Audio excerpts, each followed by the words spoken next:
नमस्कार, welcome to daily affairs. मैं हूं ज्ञानेंद्र द्विवेदी। जब हम किसी रीजनल पावर की बात करते हैं तो अक्सर हमारी सोच वहीं तक सीमित रहती है कि ये संघर्ष दो देशों के बीच है, सीमाओं तक लिमिटेड है और हम उससे दूर हैं। लेकिन अगर 2025 के इस दौर में भी कोई यही सोच रहा है तो या तो वो सीरियसली सिचुएशन को नहीं देख रहा या जानबूझकर इग्नोर कर रहा है, क्योंकि ईरान और इजराइल के बीच जो क्लैश सामने आया है वो सिर्फ एक मिलिट्री कॉन्फ्लिक्ट नहीं है, ये एक जियोपॉलिटिकल अर्थक्वेक है जिसका झटका सिर्फ मिडिल ईस्ट में नहीं बल्कि न्यू दिल्ली से लेकर वाशिंगटन, मॉस्को, बीजिंग और टोक्यो तक फील किया जा रहा है। अब बात सिर्फ इस बात की नहीं रही कि कौन किसको बम से मार रहा है या कौन किस पर अटैक कर रहा है। बात अब इस बात की है कि ये वार ग्लोबल पावर बैलेंस को किस डायरेक्शन में ले जाएगा और भारत इसमें कहाँ खड़ा है। जरा सोचिए, अमेरिका जैसे देश जो खुद को दुनिया का मोस्ट पावरफुल नेशन कहता है वो तक इस समय सावधानी से सोचने की स्थिति में है। व्हाइट हाउस की तरफ से ऑफिशियल स्टेटमेंट आया है कि यूएस अगले 2 हफ्तों में यह डिसाइड करेगा कि ईरान इजराइल वार में उसकी रोल क्या होगी। अब यह बात अपने आप में बहुत कुछ कह जाती है।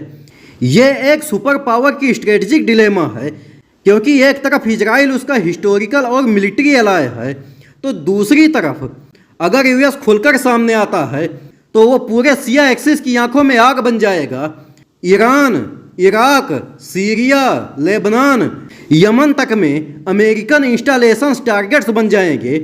मतलब सिर्फ वेस्ट एशिया नहीं, अफगानिस्तान से लेकर इंडिया ओशन तक एक जियोपॉलिटिकल वेब एक्टिव हो जाएगा। अब जरा भारत की पोजीशन को देखिए। ये वार हमारे देश की स्ट्रेटेजिक मैच्योरिटी की सबसे बड़ी टेस्ट बन चुका है। आखिर क्यों?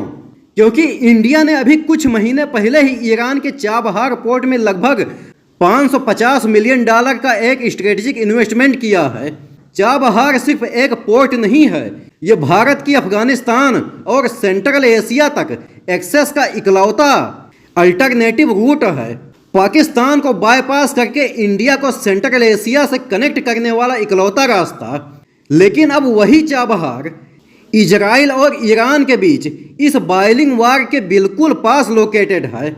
वार जगह भी एक्सपेंड हुआ और इंडिया की सालों की स्ट्रेटेजिक मेहनत एक झटके में रिस्क में पड़ सकती है।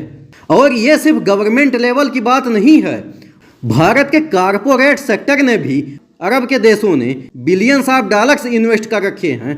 गौतम अडानी की कंपनियां यूएई से लेकर सऊदी अरेबिया तक green energy, ports, petroleum, digital infrastructure में डीपली इन्वॉल्व हैं। अब अगर ये वार एक लार्ज रीजन में फैलता है तो सिर्फ स्ट्रेटेजिक रिस्क नहीं, कारपोरेट फाइनेंशियल इंस्टेबिलिटी का भी डेंजर है। सप्लाई चेन टूटेगी, इंश्योरेंस कॉस्ट बढ़ेंगे और इन्वेस्टर कॉन्फिडेंस हिल जाएगा। यानी ये सिर्फ वार का एनालिसिस नहीं है, ये हमारे development, foreign policy, economic investment और सिक्योरिटी थिंकिंग की टेस्ट है। और बात सिर्फ इकोनॉमिक या स्ट्रेटेजिक साइड तक लिमिटेड नहीं है, इसमें ह्यूमैनिटेरियन एंगल भी जुड़ा है। इंडिया ने अभी अभी ऑपरेशन सिंधु लॉन्च किया है, ईरान में फंसे इंडियंस को सेफ निकालने का एफर्ट। अब जरा सोचिए, ये वही ईरान जहां हम इन्वेस्ट कर रहे हैं और उसी देश से अब हमारे लोगों को एवैक्यूएट करना पड़ रहा है। यानी हमारी फॉरेन पॉलिसी को अब सिर्फ बैलेंस नहीं, डायनेमिक और एक्टिव डिसीजन मेकिंग की ज़रूरत है। और दूसरी तरफ देखें तो रसिया ने दुनिया को एक ऐसी वार्निंग दी है जो शायद दुनिया सुन ही नहीं पा रही। रसिया ने क्लियरली वार्न किया है कि अगर इजराइल ने ईरान के बुशेहर न्यूक्लियर प्लांट को टारगेट किया तो चेरनोबिल जैसी तबाही हो सकती है। अब इसका मतलब सिर्फ इतना ही नहीं कि रेडिएशन फैल सकता है, इसका मतलब यह है कि पूरे वेस्ट एशिया में एक रेडियो एक्टिव डिजास्टर डेवलप हो सकता है और जिसका इफेक्ट इंडिया तक भी पहुंच सकता है। और यही नहीं, रसिया की इस वार्निंग के पीछे एक स्ट्रेटेजिक मैसेज भी है। अगर आप ईरान पे अटैक करते हैं तो आप एक्चुअली रसिया के स्ट्रेटेजिक लिगेसी पर हमला करते हैं। अब जरा सोचिए, इंडिया रसिया से डिफेंस फील्ड में कनेक्टेड है, अमेरिका से स्ट्रेटेजिक पार्टनरशिप करता है और वेस्ट एशिया में इकोनॉमिक स्ट्रेटेजिक इन्वेस्टमेंट ऑलरेडी कर चुका है। तो भारत के लिए इस बार न्यूट्रल रहना अब कोई ऑप्शन नहीं है, बल्कि बैलेंस्ड असर्टिवनेस ही हमारा रास्ता बन रही है। और यहाँ पर एक और बात समझना जरूरी है, इस वार में अब कोई क्लासिकल बॉर्डर नहीं है, अब ये एक प्रॉक्सी वार बन चुका है।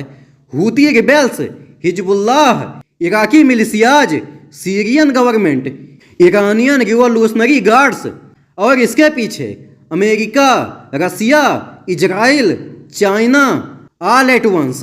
और अगर भारत आज भी सिर्फ रिएक्ट करने वाली पोजीशन में रहा तो आने वाले 5 से 10 सालों में हम एक स्ट्रेटेजिक साइडलाइंस में ढकेल दिए जाएंगे। तो सवाल यह है कि अब भारत क्या करे। पहला, हमें अपने स्ट्रेटेजिक इन्वेस्टमेंट को लेकर सिर्फ पैसा नहीं, सिक्योरिटी एश्योरेंस और डिप्लोमेटिक कोऑर्डिनेशन को भी बराबर प्रायोरिटी देनी होगी। और दूसरा, इंडिया को एक रिएक्शन बेस्ड फॉरेन पॉलिसी से आगे बढ़कर long term foresight based policy adopt करनी होगी। और तीसरा, यह वक्त है इंडिया को ग्लोबल पावर स्ट्रक्चर में अपनी पोजीशन और रिस्पॉन्सिबिलिटी को सीरियसली डिफाइन करना चाहिए, क्योंकि यह सिर्फ ईरान और इजराइल की लड़ाई नहीं है, यह वार उस वर्ल्ड ऑर्डर का डायरेक्शन डिफाइन करेगा जिसमें भारत अपने लिए एक जगह नहीं, लीडरशिप चाह रहा है। और वीडियो के अंत में मैं आपसे एक क्वेश्चन पूछूंगा कि जून 2025 में रवांडा और डेमोक्रेटिक रिपब्लिक ऑफ कांगो ने किस प्रकार की पहल की शुरुआत की। ए पर है नए व्यापार समझौते के लिए वार्ता, बी संयुक्त शांति समझौते का प्रारंभिक मसौदा तैयार किया, सी साझा नौसैनिक अभ्यास शुरू किया, डी क्षेत्रीय सैन्य गठबंधन की घोषणा की। अगर आपको आंसर पता है तो कमेंट बॉक्स में जरूर दीजिए, और अगर वीडियो पसंद आया हो तो लाइक और सब्सक्राइब जरूर करिए। मिलते हैं अगले वीडियो में। जय हिंद।